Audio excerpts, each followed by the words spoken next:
Congratulations, it's installation day. Plan on being home all day. I especially love to be there to watch the transformation happen.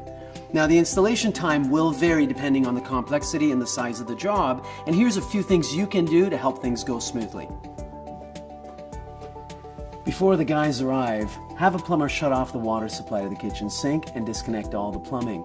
And if you don't already have shut-off valves installed on your existing sink, this is a great time to have that done. Some of the pieces of your countertop can be big, heavy, and cumbersome, so clear a path for the installers when they come.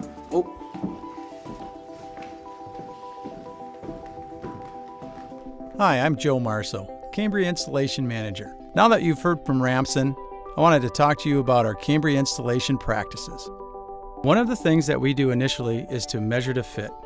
We digitally measure the kitchen, so when we come in, the pieces fit perfectly, eliminating the need for cutting and grinding during installation.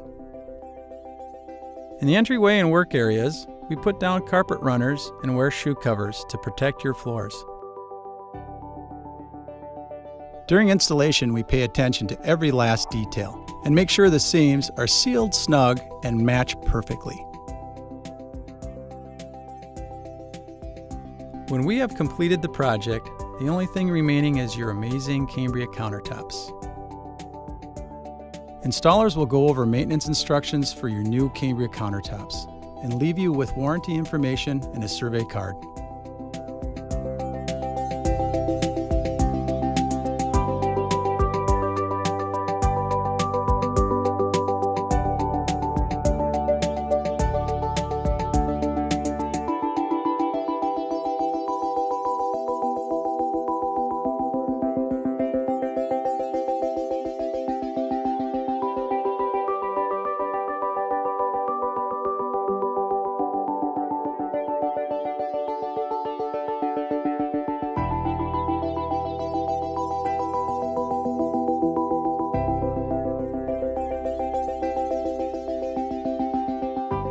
I'm Ramson Kachi, thanks for watching, and I know you're going to love your new Cambria countertops.